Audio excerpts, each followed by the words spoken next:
You are so smart. You're incredibly gifted. You are special. If you heard these words over and over as a child, you probably believed you were the luckiest kid in the world. It felt like you'd been chosen early, marked for a life that would unfold smoothly, effortlessly, almost inevitably. Adults looked at you with pride. Teachers expected greatness, and you learned to see yourself the same way. It felt like a blessing. But beneath that admiration, something far more dangerous was being set in motion. You weren't just being encouraged, you were being placed on a pedestal. And every time an adult celebrated you for simply being exceptional, your brain absorbed a powerful message. Your value lives in your superiority. That wiring has consequences. Because when a child learns that their worth comes from being special, anything that threatens that specialness becomes psychologically intolerable. Mistakes stop being normal, struggle stops being growth, difficulty becomes danger. Without realizing it, the gifted child begins building an identity that can only survive if it remains exceptional. And that identity is fragile. So when the real world inevitably arrives, when classrooms become competitive, careers demand effort, and brilliance alone is no longer enough, the gifted bubble doesn't gently deflate, it shatters, and the child who once felt destined now faces a terrifying choice about who they are. For some, the collapse turns inward. They lie awake at night, convinced they've fooled everyone. That exposure as a fraud is only a matter of time. For others, the ego refuses to break. It hardens instead, preserving the pedestal at all costs, until they no longer just feel special, but superior, untouchable, above others. This is the hidden trap of the gifted child, when praise stops being feedback and becomes identity.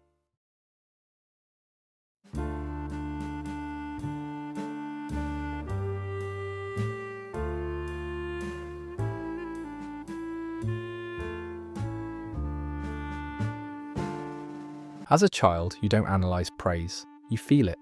You feel the warmth in your parents' voice when you bring home the perfect grade. You see their eyes light up when teachers call you exceptional. You notice the extra attention, the pride, the subtle glow that surrounds you when you succeed. And your nervous system does what children's brains are designed to do. It links that feeling to belonging. Achievement becomes connection. Excellence becomes closeness. Praise begins to feel like love. No one says this out loud. No parent intends it this way. But children are meaning-making machines. And the meaning that quietly forms is simple and powerful. I am most valued when I excel. Over time, this association deepens. The moments you struggle feel different, quieter, less celebrated, slightly uncomfortable. Not rejected, but not illuminated either. And so a pattern wires itself beneath awareness. When you perform, you feel seen. When you falter, you feel less real. This is the birth of conditional worth. Your value doesn't feel inherent anymore. It feels activated, switched on by success, dimmed by difficulty. You begin to experience yourself not as someone who has abilities, but as someone who must be able. Because if the excellence disappears, what happens to the warmth that came with it?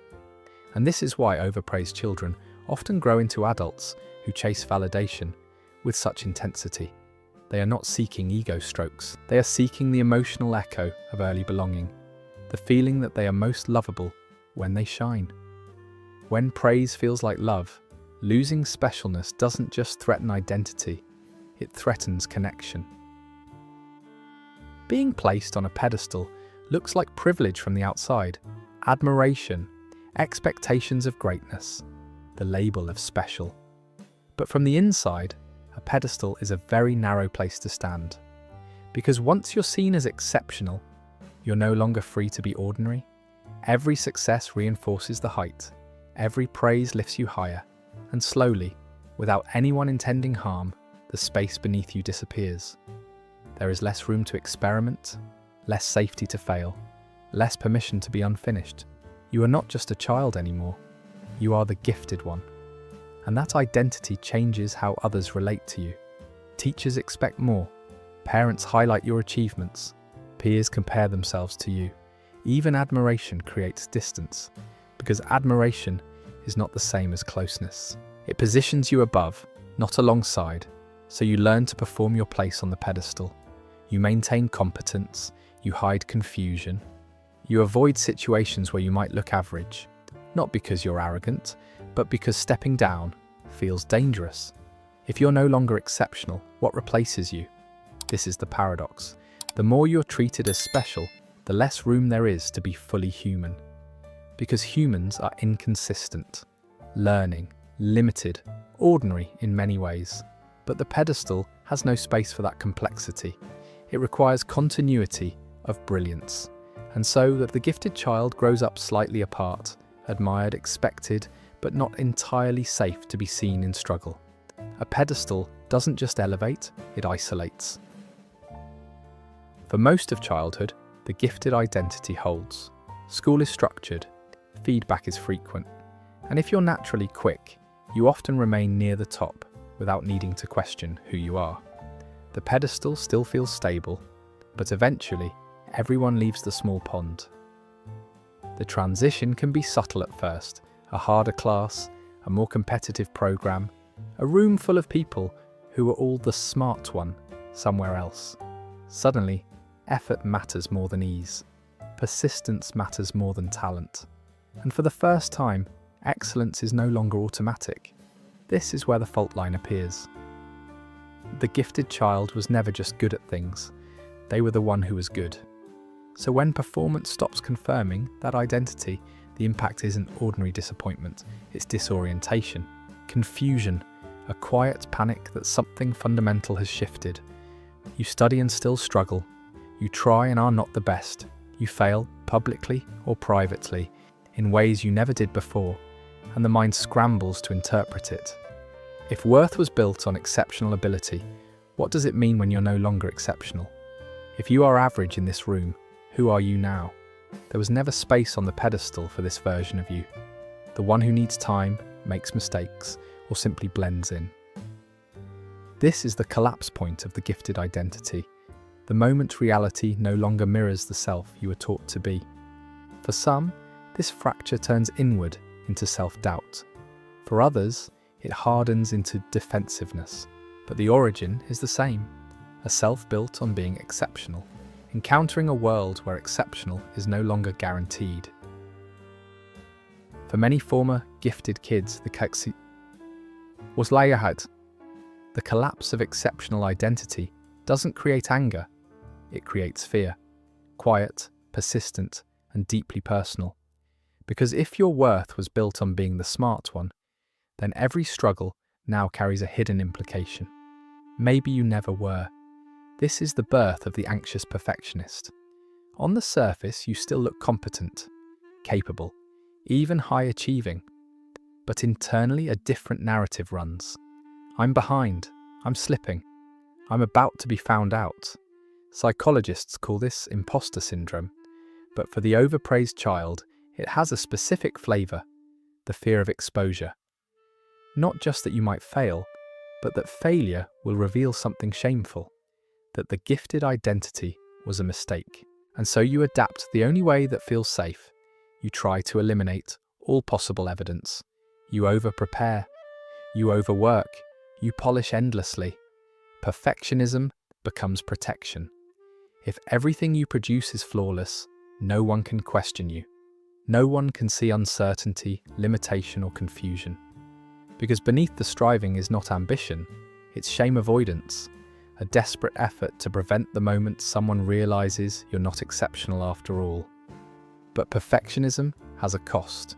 It ties your nervous system to constant evaluation.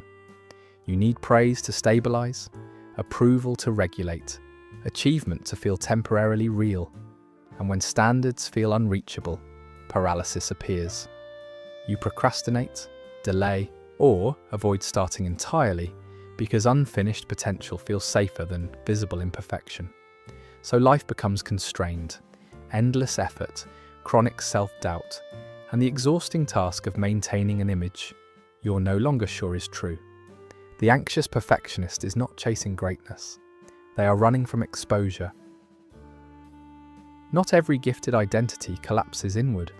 For some, it hardens. When a child has been told for years that they are exceptional, superior, destined, that message doesn't always dissolve when reality challenges it. Sometimes the mind does something far more protective.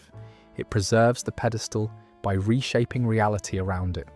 This is the grandiose defense, where the anxious perfectionist turns doubt inward, the grandiose adaptation turns threat outward. If you fail, the system is flawed. If you're rejected, others are blind. If you're not recognized, the world is unjust. The core belief remains untouched. I am special.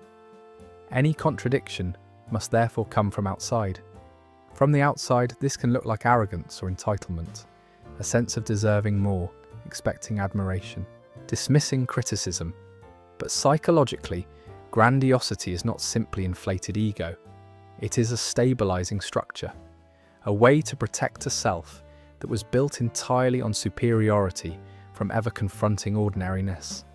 Because ordinariness for the overpraised child does not feel neutral. It feels like erasure. So the psyche maintains hierarchy.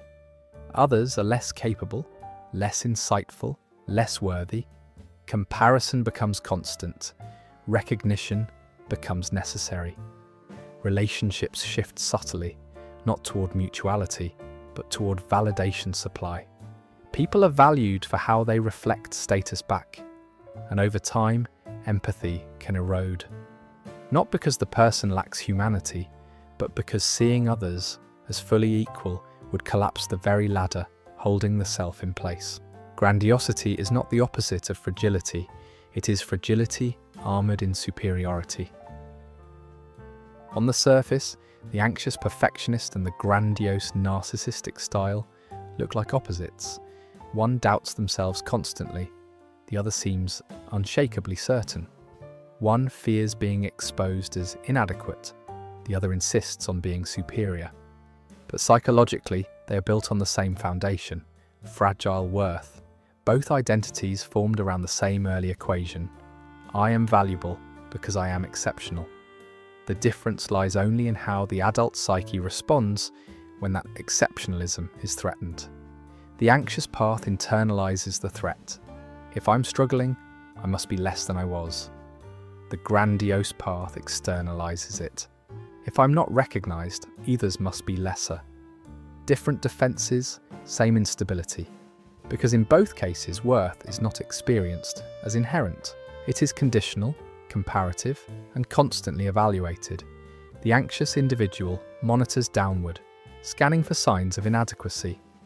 The grandiose individual monitors outward, scanning for confirmation of superiority.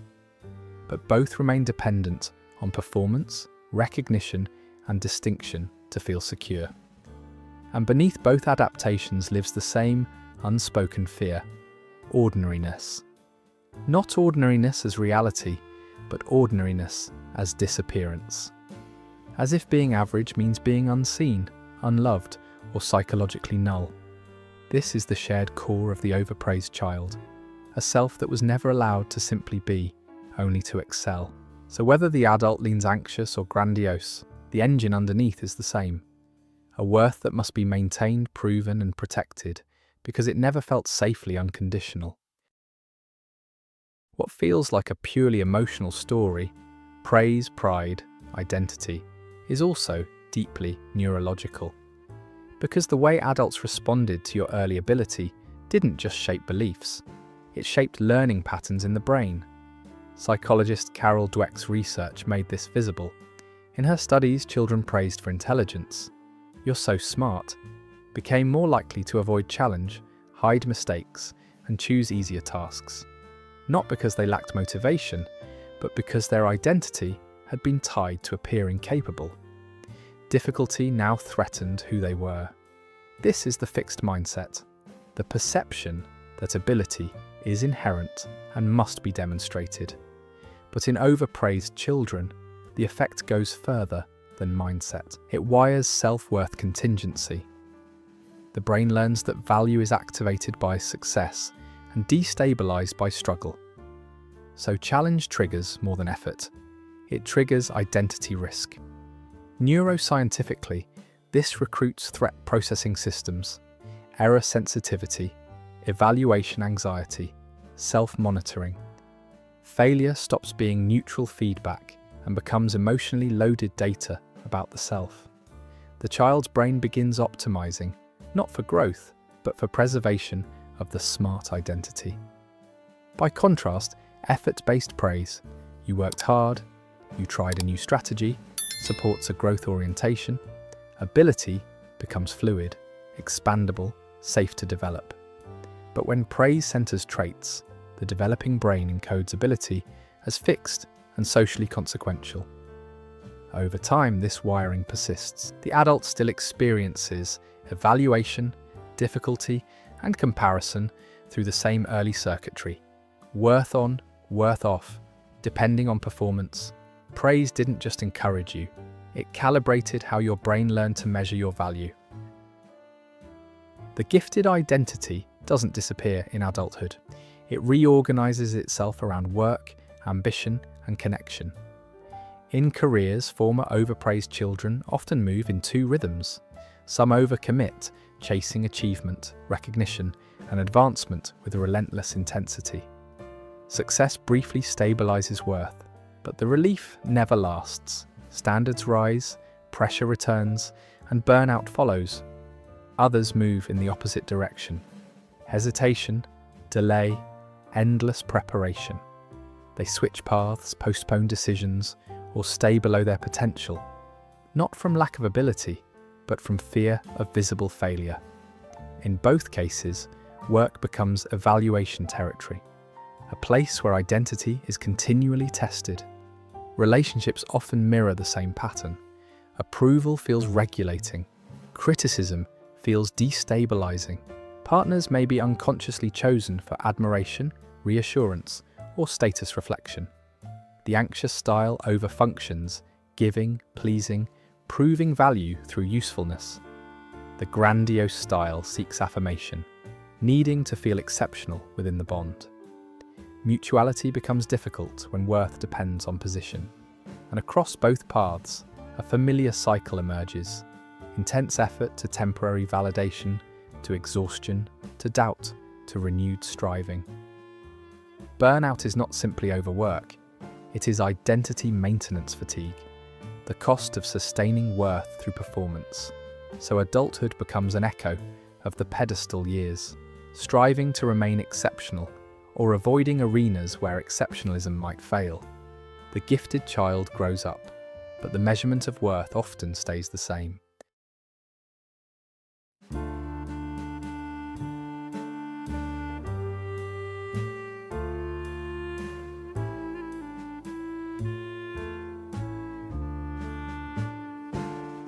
If you grew up overpraised, stepping off the pedestal can feel terrifying, because for years height meant safety, specialness meant belonging, and ordinariness felt dangerously close to disappearance. But the pedestal was never protection. It was a narrow place to live. Rebuilding worth begins with a quiet but radical shift.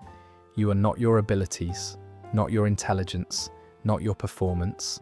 Those are things you have, not what you are. The work now is allowing value to exist even when you're learning, uncertain or average in a room. This often starts in uncomfortable places, doing things you're not immediately good at, letting efforts be visible, allowing mistakes without self-erasure. Each moment you remain intact despite imperfection, the nervous system learns something new. Worth does not collapse with performance. Over time, identity expands. You become not the exceptional one, nor the fraudulent one, but a human one. Capable, limited, growing, and still inherently valid. And paradoxically, this is where freedom appears. Because when worth is no longer tied to superiority, you no longer have to defend it or prove it. If this story felt familiar, you're not alone. Many former gifted kids are quietly renegotiating what value means beyond achievement. If this resonated, consider subscribing. We explore the deeper psychology behind patterns like this here, and I'd genuinely like to hear from you. Did you grow up as the smart one? How has that shaped you today? Share in the comments. Your story might help someone else step down safely too. Thank you for watching.